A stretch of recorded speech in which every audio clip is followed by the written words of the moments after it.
Assalamualaikum warahmatullahi wabarakatuh. Perkenalkan nama saya Dila Margareta. Di sini saya akan mempresentasikan hasil tugas saya pada koneksi antar materi topik 4, Filosofi Pendidikan Indonesia.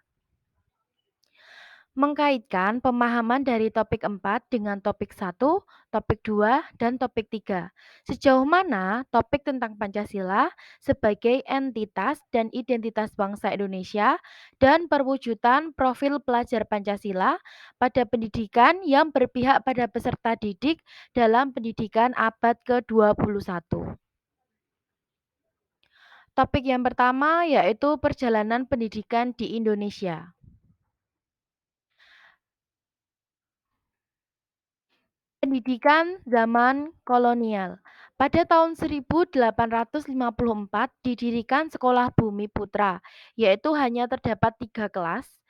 Lalu pendidikan hanya didapatkan oleh kalangan tertentu. Selanjutnya, Bupati menginisiasi pendidikan hanya untuk mendidik calon pegawai.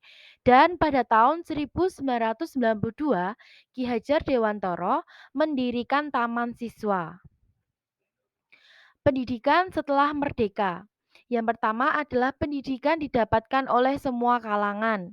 Yang selanjutnya, pendidikan dilaksanakan sesuai dengan perkembangan zaman dan kurikulum pendidikan dikembangkan sesuai dengan perkembangan zaman dan karakteristik peserta didik. Topik yang kedua yaitu dasar pendidikan Ki Hajar Dewantara.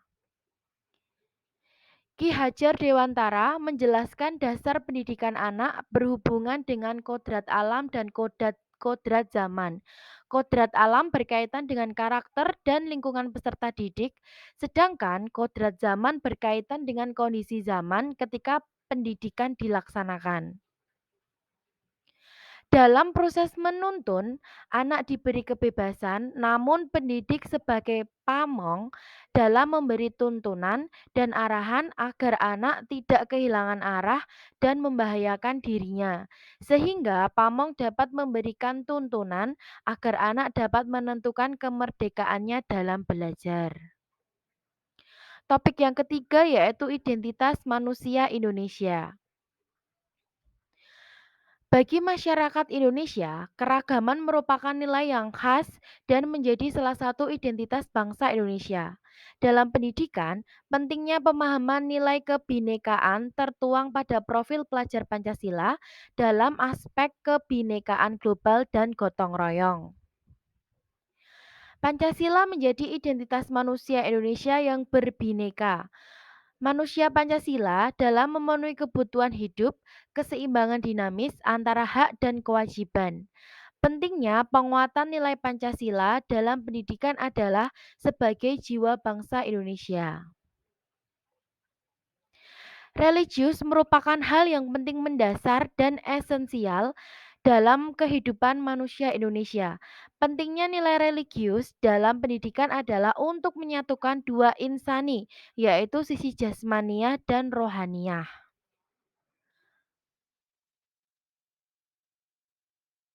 Topik yang keempat yaitu Pancasila sebagai fondasi pendidikan di Indonesia. Pancasila sebagai identitas, cita-cita, dan harapan bangsa Indonesia. Segala bentuk pembangunan nasional berpedoman pada nilai-nilai Pancasila. Salah satunya dalam pendidikan, nilai-nilai Pancasila tertuang dalam profil pelajar Pancasila.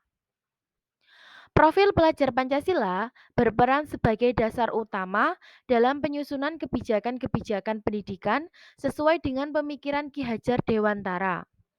Profil pelajar Pancasila menjadi acuan bagi guru dalam membentuk karakter serta kompetensi peserta didik. Dan kesimpulan pada tugas kali ini yaitu pendidikan di Indonesia mengalami perubahan dan pembaharuan seiring dengan perkembangan zaman. Pendidikan Indonesia terus mengalami penyesuaian agar tidak tertinggal oleh perkembangan teknologi. Namun, perubahan pendidikan di Indonesia tetap berpedoman pada Pancasila sebagai landasan dan tetap memperhatikan identitas manusia Indonesia. Sekian presentasi dari saya. Semoga bermanfaat bagi kita semua. Terima kasih. Wassalamualaikum warahmatullahi wabarakatuh.